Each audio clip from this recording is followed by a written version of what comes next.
Bienvenue à tous, bonjour. Nous sommes dans Samedi Miracle. Nous avons donc, comme d'habitude, notre rendez-vous d'aujourd'hui. On va voyager dans la parole de Dieu. La Bible déclare que toute chose passera, mais la parole ne passera jamais. Bonjour Séverine Nkala, sois bénie. Je disais qu'il est dit que toute chose passera, mais la parole ne passera jamais. Bonjour, ma sœur Flore. Grosse bise à toi et aux enfants. Sad Cyril, bonjour. Ah, c'est le grand retour, ça. Bonjour, bonne journée à tout le monde. Salut Didier, bonne journée. Que Dieu vous bénisse tous, qu'il vous fasse du bien. Et pour aujourd'hui, nous allons donc commencer par prier parce que je suppose bien que nombreux d'entre nous ont eu à faire des songes et tout, et la plupart ne savent pas trop quelle interprétation attribuer à ces songes-là. Et Job a dit que Dieu parle tantôt d'une manière, tantôt d'une autre. Donc, nous allons prier afin que les bonnes choses que nous avons vues dans nos songes puissent s'accomplir et puis que les mauvaises choses soient éloignées de chacun de nous. Au nom de Jésus, je prie que toute chose faite dans la nuit durant notre sommeil et qui ne concourt pas à notre bien, nous repoussons cela par la main de Christ au nom puissant de Jésus. Nous disons non aux œuvres négatives, nous disons non à la défaite, non à la planification de l'échec. Que le sang de Jésus lave tout ce que nous avons vu dans les songes, purifie cela, renverse les forteresses, renverse les montagnes, renverse les obstacles dressés devant nous dans le monde spirituel, nous les enlevons par la puissante main de Christ et que toute chose tourne en notre faveur, que là où nous nous sommes retrouvés dans des postures non enviables, que cela soit transformé en avantage pour nous, que ce soit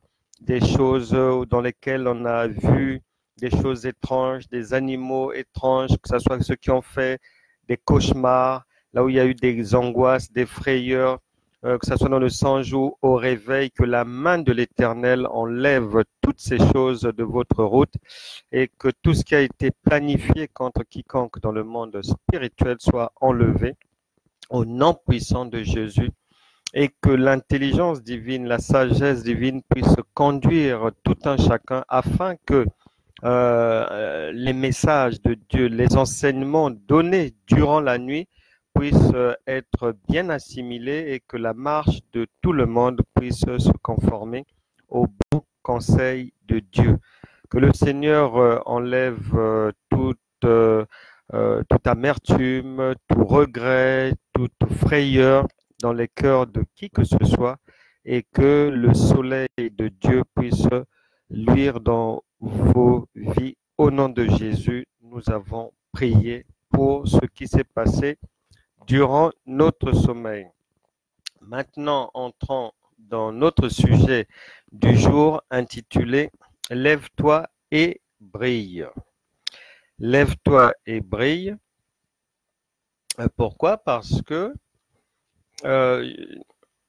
on était sous la loi, Jésus est venu, il nous a apporté l'esprit de vie par la résurrection, donc nous sommes rentrés dans une nouvelle ère et on va se rendre compte que Jésus, lorsqu'il arrive, lorsqu'on médite attentivement les Écritures, on se rend compte que la feuille de route qu'il tient et que nous avons tous, chacun individuellement, nous avons reçu, comme lui, en venant sur terre ici, il avait reçu une feuille de route, une mission précise.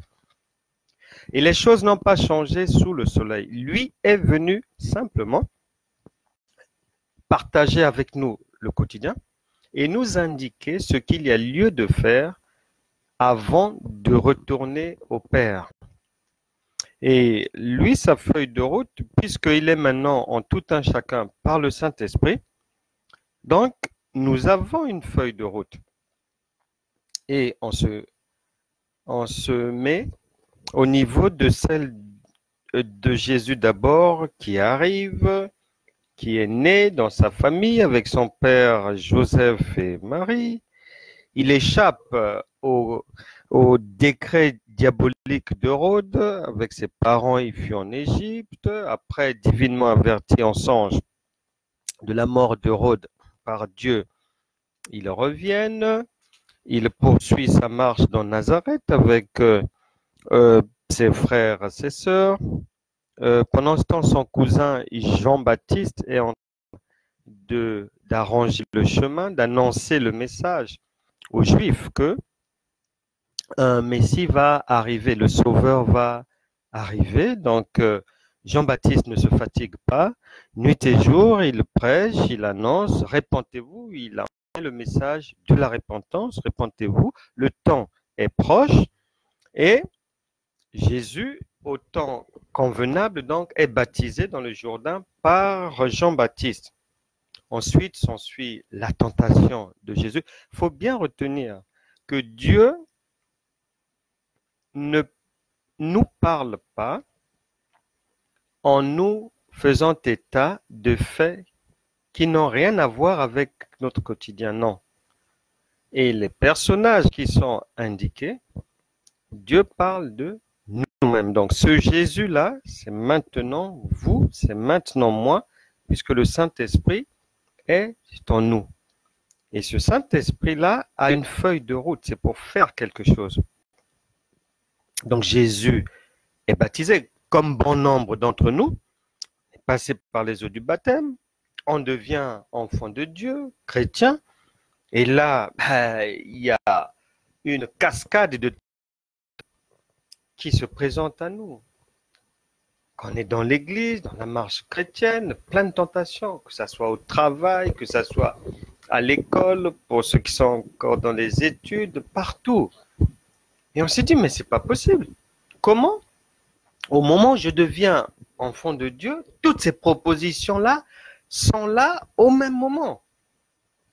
Et on se rend compte que souvent, quand vous projetez de faire quelque chose, vous rentrez dans par exemple, vous programmez une retraite spirituelle, un programme de jeûne et prière et tout.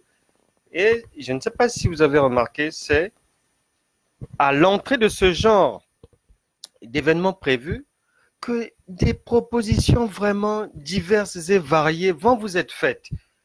Et même des propositions belles, alléchantes, à première vue, vont même vous être faites pour que vous puissiez annuler ce temps de prière avec les frères, avec les sœurs, reporter la retraite spirituelle. Donc, bref, il y a toutes sortes de tentations. Et Jésus est passé par là.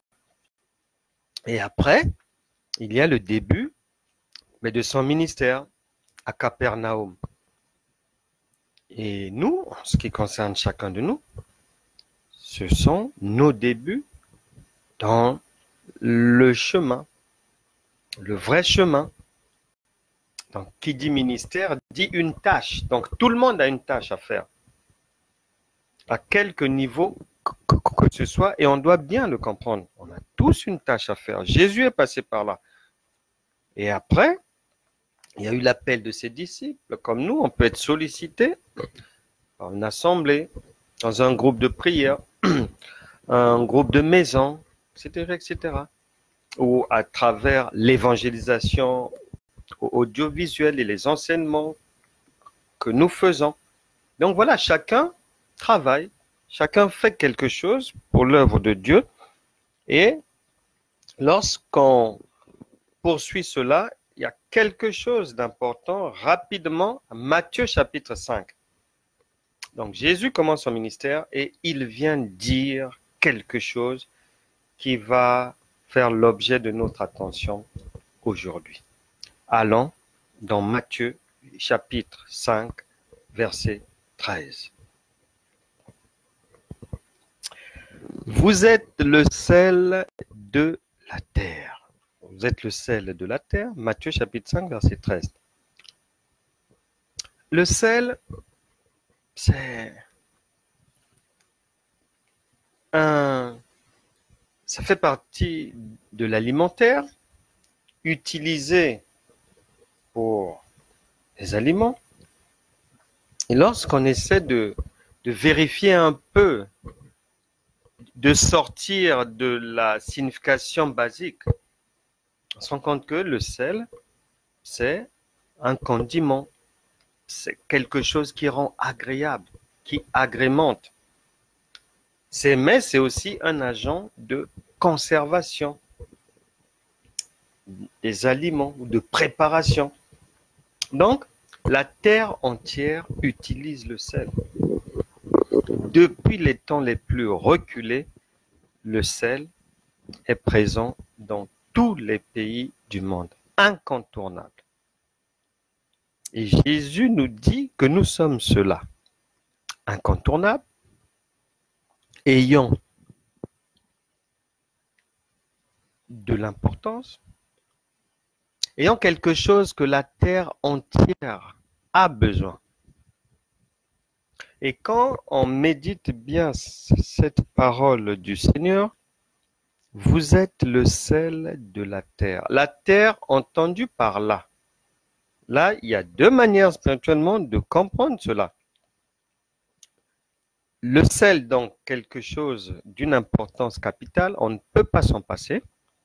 Donc, tout enfant de Dieu, nous tous qui sommes devenus enfants de Dieu, chrétiens, nous revêtons, nous avons une importance capitale. Pour qui? Pour la terre. Vous êtes le sel de la terre. La terre, entendue par là, le globe, la planète, c'est-à-dire où que ce soit, un enfant de Dieu, celui qui a Christ, celui qui est animé de l'Esprit de Dieu, est incontournable. Que ce soit dans la famille, au travail, que ce soit en politique, dans n'importe quel domaine, Dieu dit bien. Et il ne le dit pas au conditionnel. Il l'affirme, c'est une assertion, une affirmation ferme. Vous êtes le sel de la terre. Et la terre, j'ai dit tantôt que c'est pris au sens du globe, c'est-à-dire que vous, votre importance est planétaire. Non seulement ça, mais votre importance étant planétaire, elle est en direction de tout être humain, puisque vous savez que Dieu appelle les humains par terre. Nous venons de la poussière. Donc, nous avons de l'importance aux yeux de quiconque, aux yeux de nos semblables. C'est pour ça que là, ce que le Seigneur dit est vraiment, mais c'est capital. Vous êtes le sel de la terre. Donc la terre, les autres, votre famille, votre société, votre communauté, votre collectivité ne peut pas faire sans vous. C'est ce que le Saint-Esprit dit. Et il est en vous. Vous vous demandez, mais qu'est-ce que vous faites? Pourquoi vous ne faites rien pour les autres? Pourquoi est-ce que vous voulez rester silencieux alors que vous avez déjà été mandaté et chargé par Dieu pour améliorer l'existence de tous ceux qui sont sur terre? C'est ce que ça veut dire. Que les autres, pour les autres, vous êtes incontournables. Dans vos familles, dans vos activités. Et c'est Dieu qui le dit, ce n'est pas moi.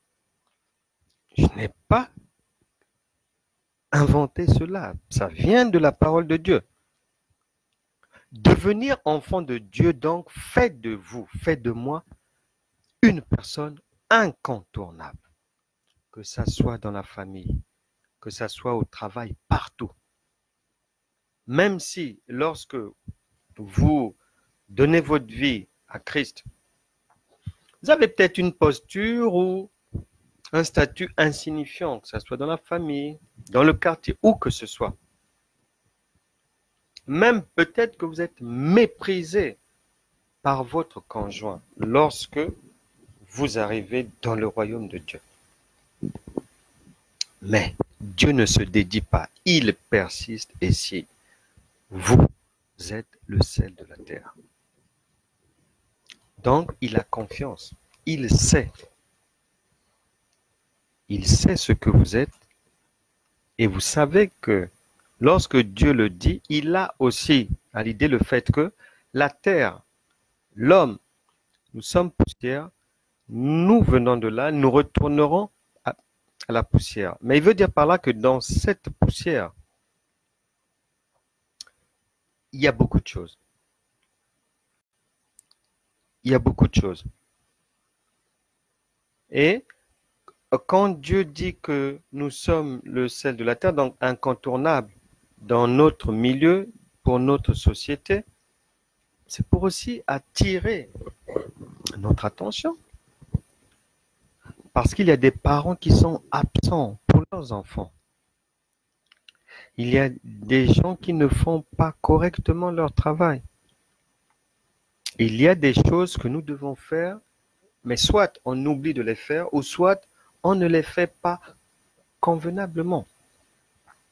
Or, lorsqu'on est sel, lorsqu'on on doit faire du bien aux autres, on se doit de le faire avec vraiment beaucoup de passion, beaucoup d'amour.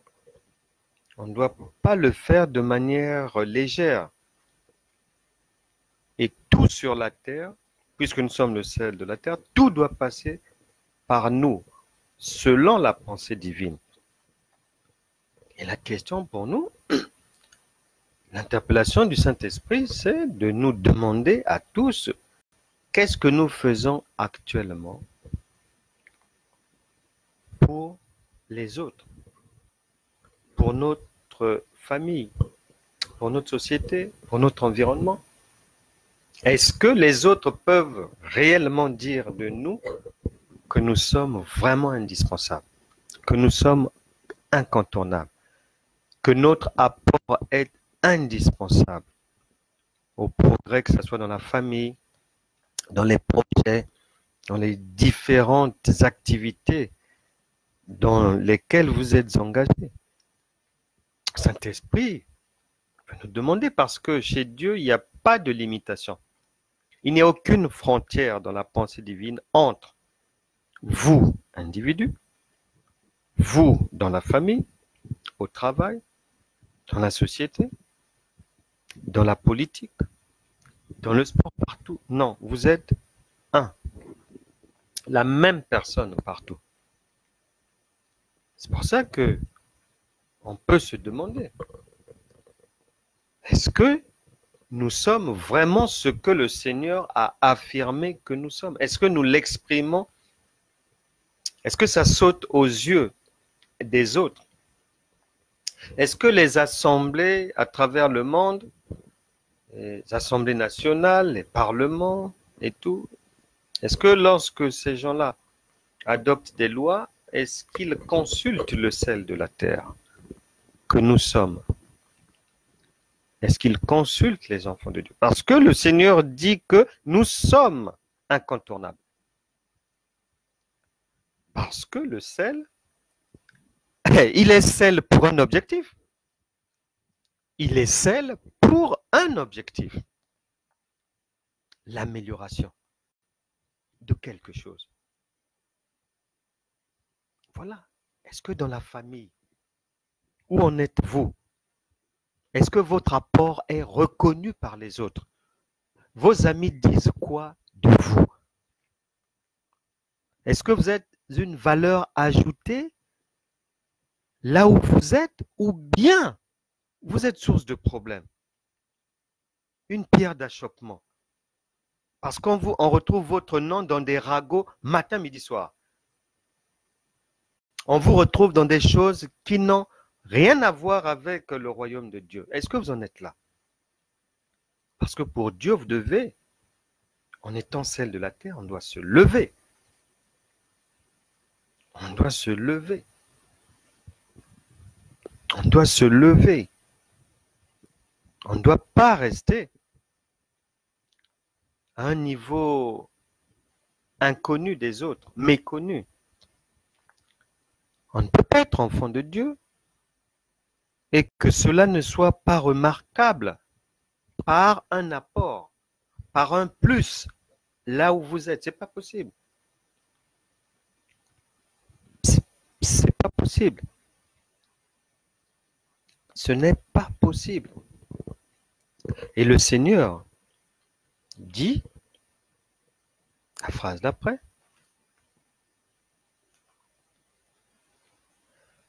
on va se poser la question. Il dit, verset 13, « Vous êtes le sel de la terre, point.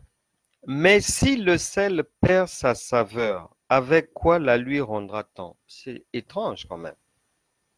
Quelqu'un qui dit quelque chose, qui saute directement pour déjà aller parler de perte. Pourquoi? Qu'a-t-il constaté en vous? Qu'a-t-il constaté en nous?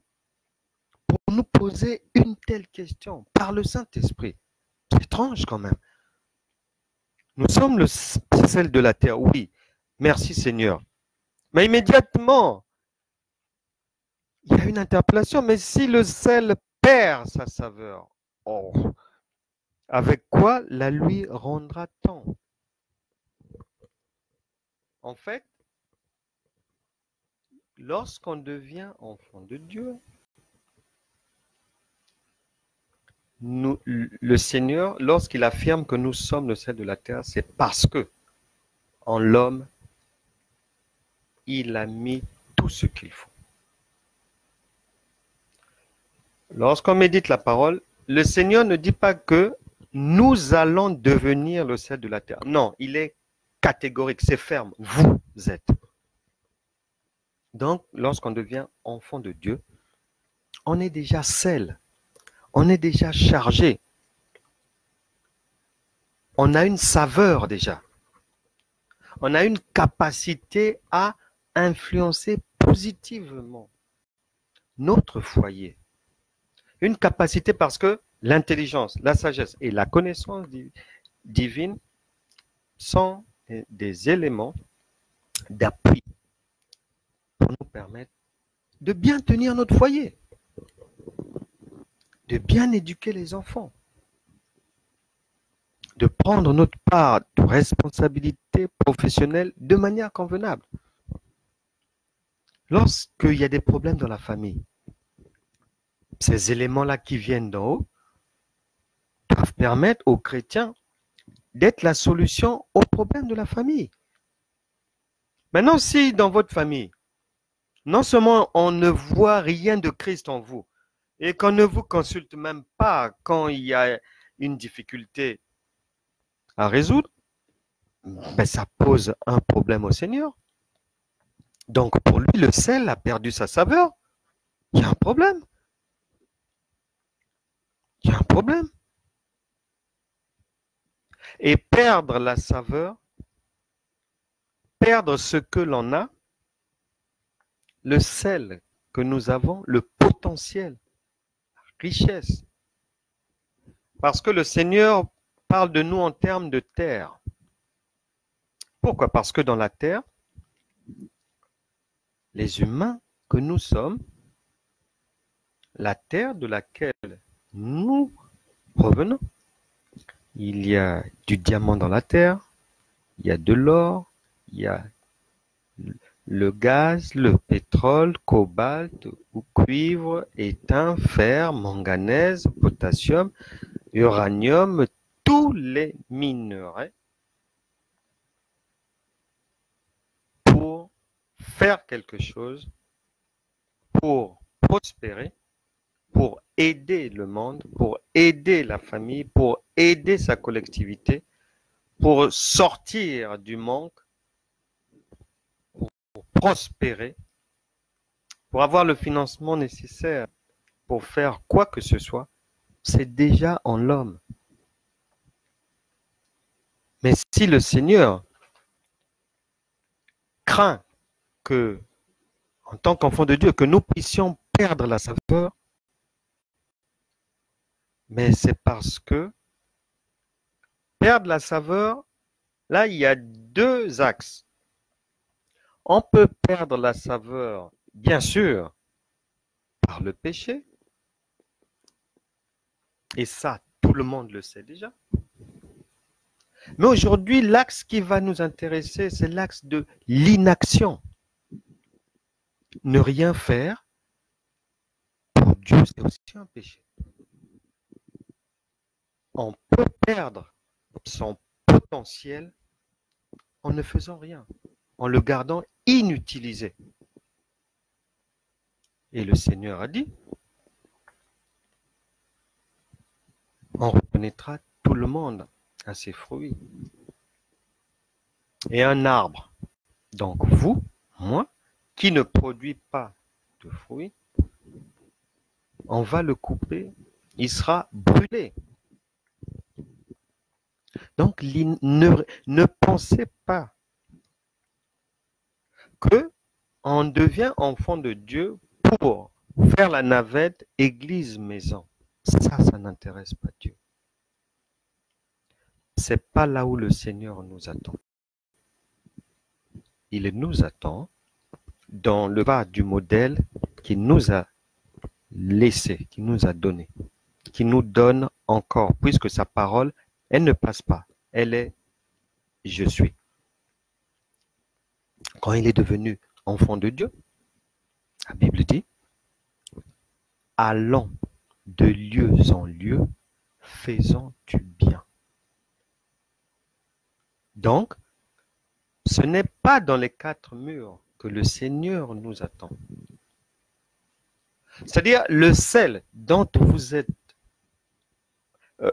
l'émanation, le sel en vous, vous qui êtes sel, vous n'allez pas agrémenter les vies, le quotidien de vos parents, de vos proches, de votre commune, des gens en difficulté qui vous sollicitent et tout. Vous n'allez pas leur être utile, vous n'allez pas savourer leur vie en restant assis sur le banc de l'église uniquement. Non.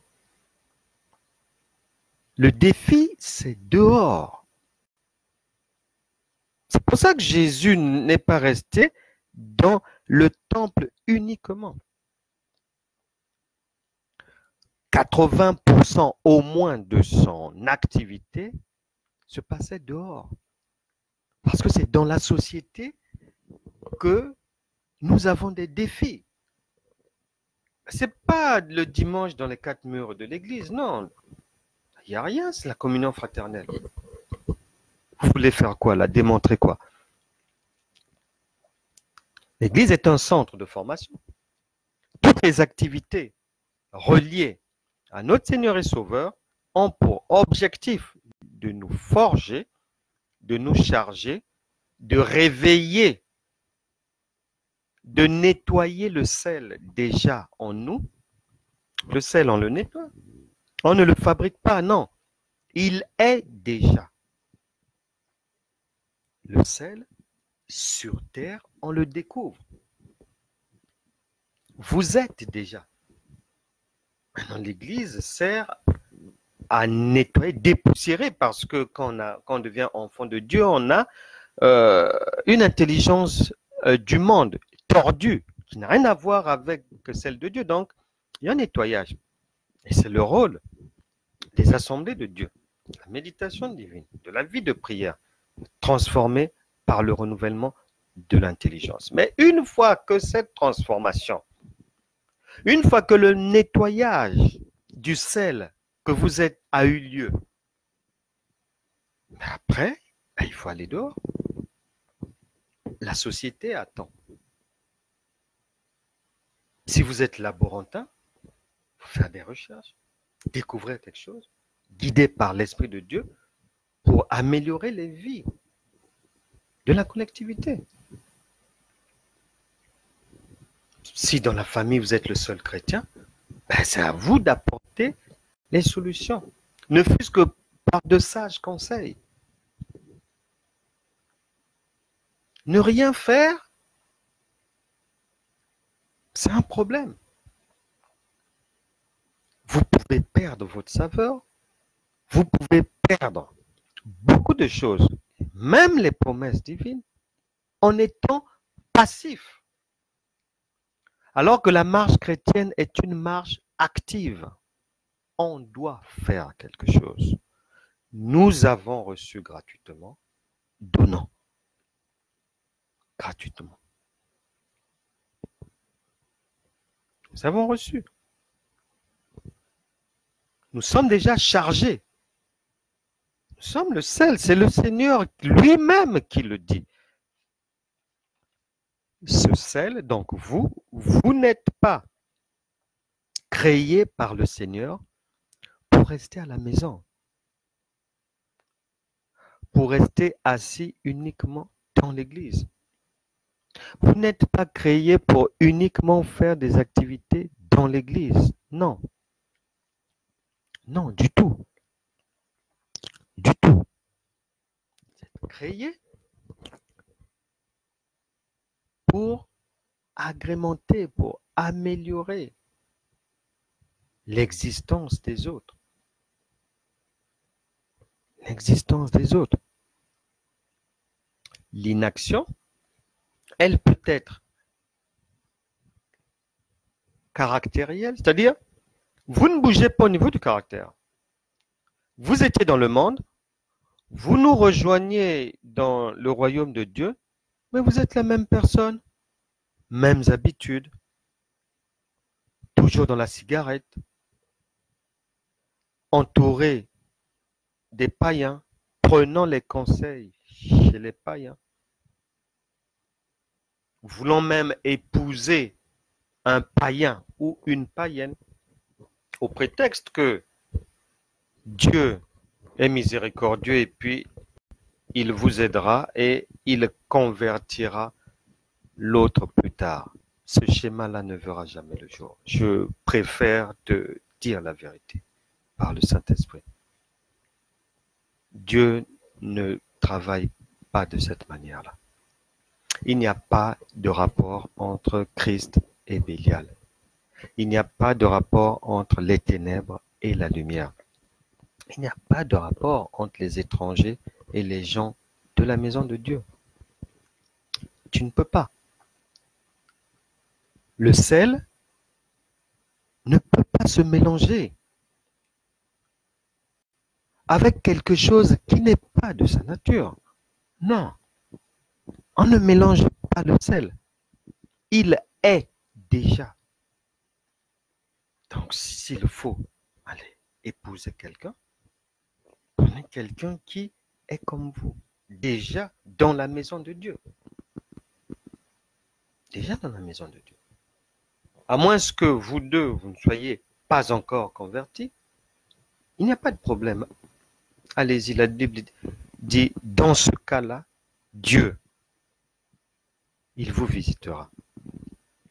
Mais si vous êtes déjà dans la maison de Dieu, n'allez pas vous charger d'un bagage non conforme à notre royaume. Non. Donc l'inaction peut être dans le caractère. L'inaction peut être en ce que vous, dans votre marche personnelle, vous ne voulez pas améliorer les choses. Vous ne voulez pas faire des choses qui vont mettre en lumière le potentiel que Dieu a mis en vous, qui vous fait sel et qui peut permettre aux autres de venir prendre conseil auprès de vous, de vous écouter, de vous solliciter. Parce qu'ils vont voir. Donc non, là, c'est le doigt de Dieu. Mais est-ce votre cas aujourd'hui? L'inaction, c'est aussi le fait de ne rien faire volontairement pour les autres et de vouloir monnayer l'aide que vous apportez aux autres. Quand vous faites ainsi, sur la table, le jugement de Dieu, devant le tribunal de Dieu, vous n'apparaissez pas comme sel. Vous apparaissez comme papier. Parce que le sel, on le trouve partout. Accessible à tout le monde. C'est Dieu qui a donné. Donc vous devez vous rendre disponible pour les autres, pour tout le monde. Par des actions. Donc, l'inaction, la perte de la saveur peut provenir d'une absence de changement caractériel. Vous êtes dans l'église, mais vous persévérez dans l'alcool. Voilà, c'est l'inaction. À ce moment-là, au fur et à mesure du temps, il y aura une perte de la saveur. Vous êtes dans l'église, vous pouvez aider les autres, vous êtes enfant de Dieu. Vous ne le faites pas. C'est l'inaction. Vous étiez colérique, vous êtes devenu enfant de Dieu, mais vous ne faites pas d'effort pour que la colère parte et que le sel puisse être réellement visible, que les gens puissent savourer votre bonté. Vous ne faites pas d'effort. C'est un problème. Puisque Jacques, chapitre 2, verset 17, dit que la foi sans les œuvres, elle est morte.